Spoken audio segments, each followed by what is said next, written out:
Let me ask you something. When was the last time you looked in the mirror and genuinely liked the person staring back at you? Not the version you wish you were. Not the version that's thinner, more successful, or more confident. I mean, you. The real you.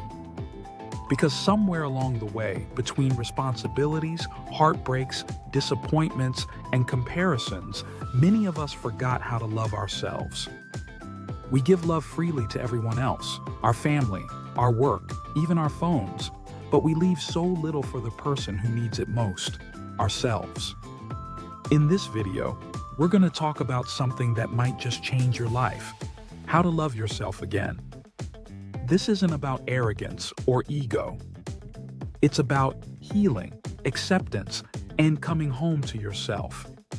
So stay with me until the end, because by the time this video finishes, you'll not only understand what self-love truly means, you'll have the tools to start practicing it again, starting today.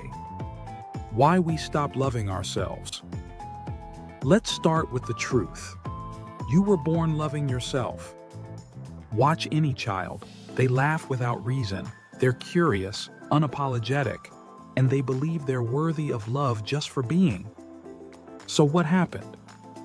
As we grow up, life starts layering us with expectations. We get told how to act, how to look, what success should mean, and who we should become. Little by little, that pure natural love we had for ourselves gets buried under shame, guilt, comparison, and perfectionism. And then we wonder why we feel empty, even when we're doing everything right. We live in a world that constantly tells us you'll be enough when you lose weight, you get promoted, you find a partner, you achieve something big.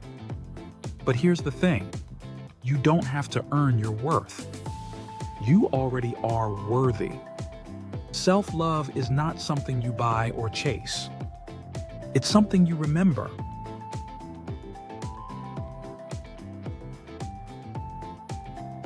Two, understanding true self-love. Self-love has been so misunderstood. It's not bubble baths, spa days, or posting quotes on Instagram. Those can be parts of it, but they're not the foundation. True self-love is about how you treat yourself when no one's watching. The voice you use to speak to yourself. The way you care for your body. The boundaries you set with people who drain your energy. The forgiveness you give yourself for past mistakes. Self-love is not a feeling. It's a practice. It's showing up for yourself even when it's hard. It's saying, I may not be where I want to be yet, but I'm still worthy of love, care, and patience. And that shift from self-judgment to self-compassion is where healing begins. When you start practicing self-love, you stop needing constant validation from others. You stop chasing people who don't see your value. And you stop punishing yourself for simply being human. Loving yourself again isn't selfish. It's the most generous thing you can do, because when you're full, you can give love freely without losing yourself in the process.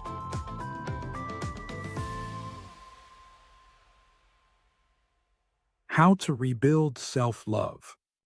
So, how do you actually rebuild love for yourself, especially if you've spent years neglecting or criticizing who you are? Let's go step by step. Step 1. Rewrite your inner dialogue.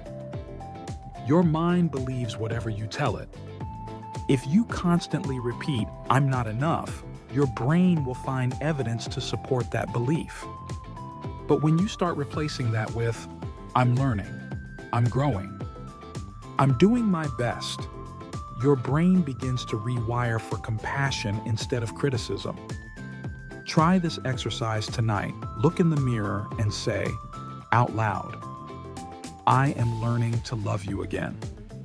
It might feel awkward at first, but that's how healing begins, by breaking patterns of self-rejection.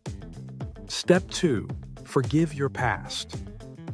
You can't love yourself while holding resentment toward the person you used to be. Forgiveness isn't about excusing mistakes. It's about releasing yourself from the prison of guilt.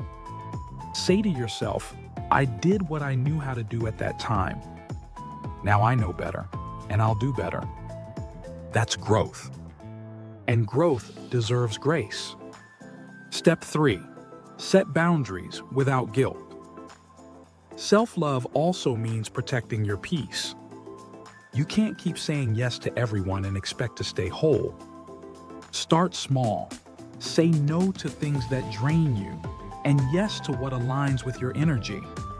The people who truly love you will respect those boundaries.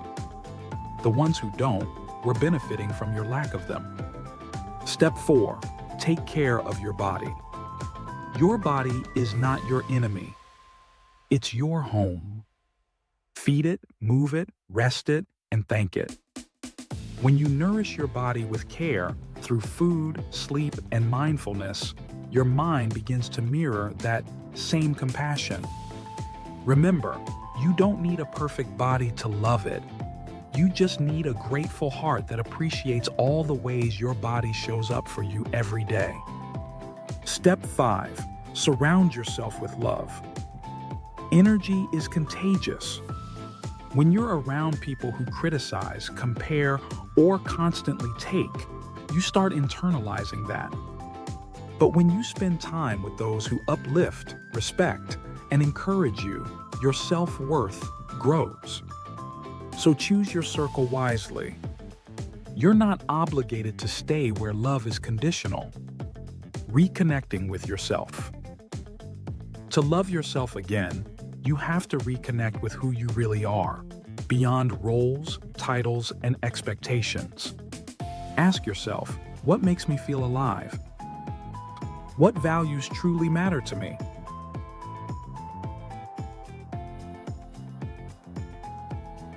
What dreams did I abandon because I stopped believing in myself? Then slowly, gently, start bringing those pieces back.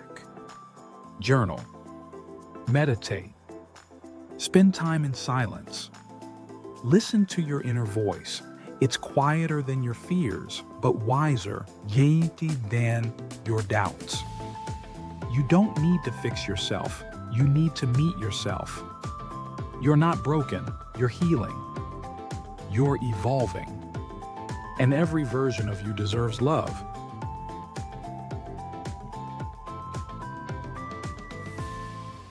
When you remember that, you stop chasing happiness and start creating it.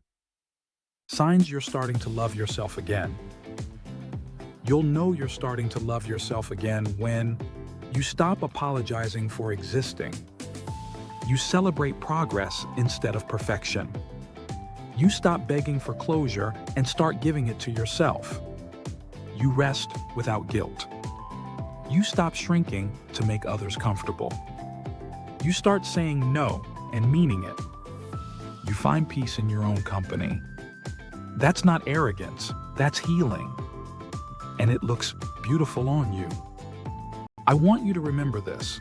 Self-love isn't something you master once. It's something you practice for life. Some days you'll feel confident and grounded.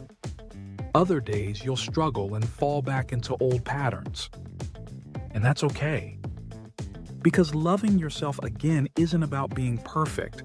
It's about choosing yourself over and over, even on the days you forget why you should.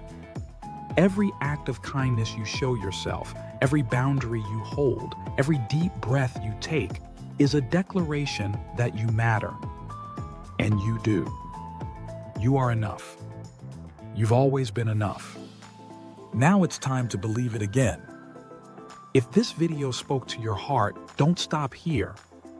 Check out the other episodes on Rising Within, where we explore healing, wellness, mindset, and the science of living a peaceful life. Because your mental and emotional health are just as important as your physical health, and I want to help you nurture all of it. So, if you're ready to rebuild your confidence, protect your peace, and learn how to truly take care of yourself, subscribe to Rise Within hit the bell, and join our community of people learning to heal from the inside out. And remember, your health, your happiness, and your heart are your greatest flex.